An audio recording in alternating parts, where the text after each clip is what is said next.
Di Sabtu kuno rumeksa ing awan, di Sabtu geni rumeksa ing wengi. Reksanen aku saomah lan donyaku, yen ora gelem reksa gegrek ulungmu salombo lan milih getihmu satetes. Ingsun aturake Allah, kenal prasape cat Allah. Yen sira gelem sanaan aku njaluk pratondo, sira saben dina malam tak kunjung sekukulem Gondoalung.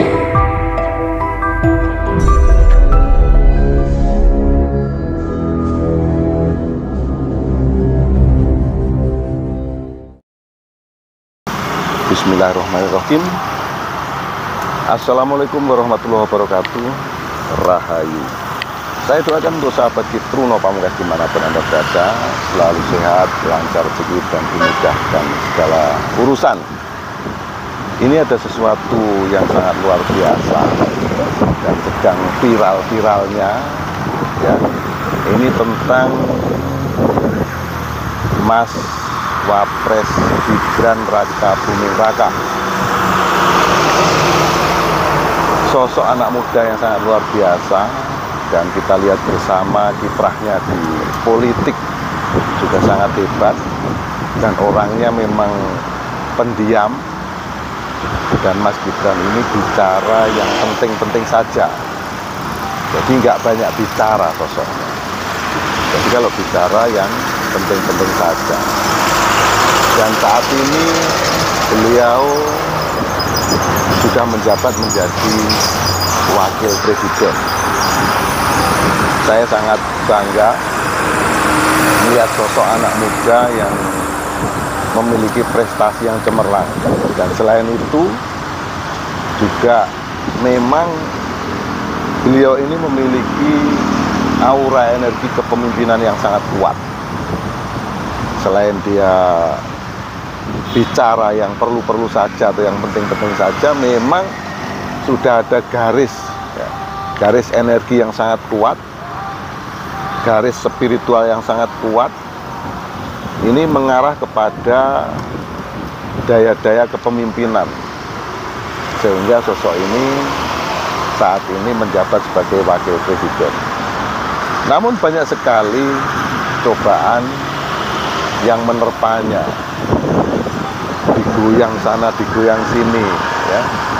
Banyak sekali orang-orang yang berusaha untuk melengsarkannya. Namun sudah pasti tidak bisa. Kenapa demikian? Karena beliau ini dipilih oleh rakyat. Kalau cuma 1, 2 orang atau 5 orang atau 10 orang yang menginginkan beliau ini turun dari jabatannya menjadi wakil presiden, ini sangat mustahil, nggak akan bisa. Ya karena itu tadi, beliau dipilih oleh rakyat. Di sini, kalau saya lihat apa yang terjadi di negara kita ini, negara Republik Indonesia ini, krisis akhlak. Saya menyebutnya krisis akhlak. Kenapa? Banyak sekali orang demo-demo, orang ngomong-ngomong, nggak punya arah dan tujuan. Contohnya saat ada undang-undang TNI, semua mahasiswa demo yang di Malang membakar foto presiden dan wakil presiden. Jadi mereka ini belum tahu undang-undangnya seperti apa, sudah demo. Lalu yang di Surabaya, ketuanya siapa perempuan itu maki-maki presiden dan wakil presiden.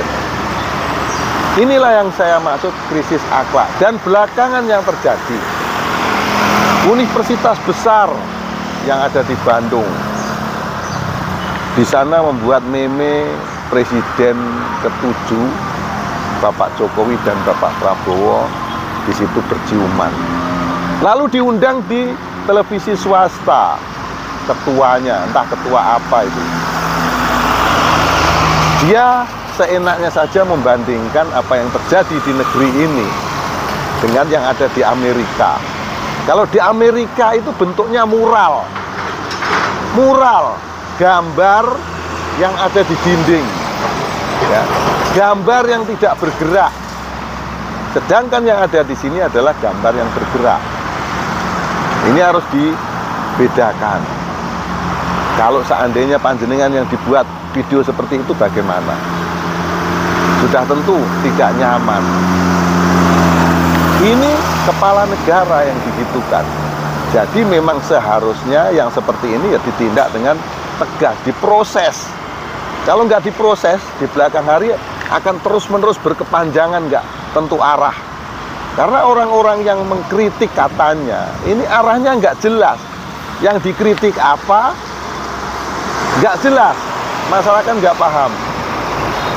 Mengkritik apa, maunya apa, nggak paham. Nah, tapi bukan itu yang akan menjadi cerita yang saya bawakan kali ini. Ini tentang Mas Gibran Raka Buming Raka. Saya ramal, saya terawang. Ya, dari kehidupan beliau saat masih muda, kurang lebih 6 tahun atau 7 tahun, kehidupannya sangat menyenangkan. Ini boleh dibilang aura energinya cukup kuat. Jadi segala keinginannya ini bisa dicukupi oleh orang tuanya di usia 6, 7, atau 8 tahun. Lambat laun aura energi itu terus menurun, dan penurunan yang sangat kuat itu di usia kurang lebih 18 atau 19 tahun. Di usia 18 atau 19 tahun ini auranya sangat gelap. Ini menandakan Mas Gibran Raka Buming Raka ini mendapat persoalan yang cukup berat di usia 17 atau 18 tahun. Ya mungkin kalau kita lihat dari kisahnya ya, sekolah di luar negeri, jadi jauh dari orang tua. Selanjutnya beliau mendapatkan sebuah kekuatan yang sangat besar atau energi positif yang sangat hebat saat berusia kurang lebih 25 atau 26 tahun. Di sini pancarannya sangat terang benderang. Ini menunjukkan beliau mendapatkan suatu kesenangan yang sangat luar biasa karena pancaran energinya sangat terang benderang.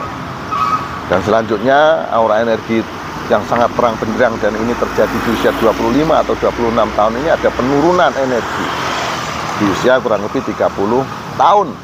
Di usia 30 tahun di sini Mas Wapres ini aura energinya terlihat negatif. Ini menunjukkan beliau banyak pikiran, banyak tekanan di dalam kehidupannya, hingga mengakibatkan aura energi negatif terlihat oleh saya. Sangat amat negatif. Jadi beban pikirannya banyak. Jadi banyak persoalan yang harus beliau selesaikan. Ya. Dan karena beliau ini sosoknya kita ketahui bersama, jarang ngomong kalau nggak penting. Sekali lagi, terus dia juga memiliki langkah-langkah teknik-teknik politik yang sangat luar biasa. Nah, di aura 30 atau 31 tahun ini memang aura energinya sangat negatif. Lalu, di usia kurang lebih 35 atau 36 tahun, aura energi terus meningkat. Meningkat dan meningkat dan meningkat. Dan saat sekarang ini kalau kita lihat bersama, Mas Wapres ini usianya 38 tahun. Ini aura energinya memang hanya terlihat pas-pasan saja, tidak begitu besar. Jadi aura energi itu terlihat pas-pasan. Ya, jadi tidak begitu mendominasi. Apa pesan yang akan saya sampaikan kepada Mas Wapres Gibran Raka Buming Raka? Ya, di tahun 2029 pemilu yang akan datang, aura Mas Wapres ini juga masih terlihat sama. Ada peningkatan, namun tidak signifikan. Peningkatannya sedikit. Kalau saya boleh sampaikan di sini, ramalan saya, terawangan saya, bahwa Mas Wapres Gibran Raka Buming Raka di tahun 2029 ini beliau ini masih tetap menjabat sebagai wakil presiden untuk kedua periode.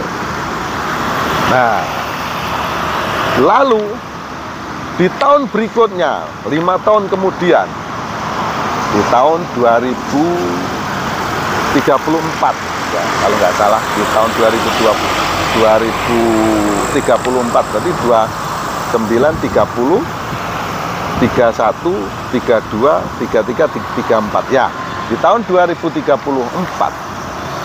Mas Gibran Raka Buming Raka ini berpotensi kuat untuk menjadi seorang presiden dan menjadi pemimpin muda di masa yang akan datang.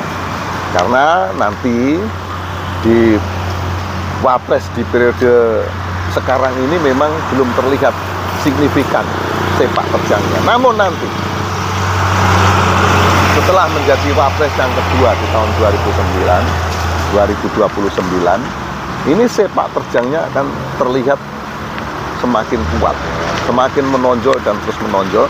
Dan saya di sini sangat meyakini bahwa Mas Gibran Raka Buming Raka di tahun 2034 ini punya potensi yang sangat kuat untuk menjadi seorang presiden. Itulah sahabat, apa yang saya sampaikan. Semoga bisa menginspirasi kita semua, membuat anak-anak muda terus bersemangat ya untuk mengejar cita-citanya. Mohon maaf atas segala kekurangan, kata-kata yang kurang sopan mohon dimaafkan. Akhirul salam, wabillahi taufiq wal hidayah. Wassalamualaikum warahmatullahi wabarakatuh. Rahayu.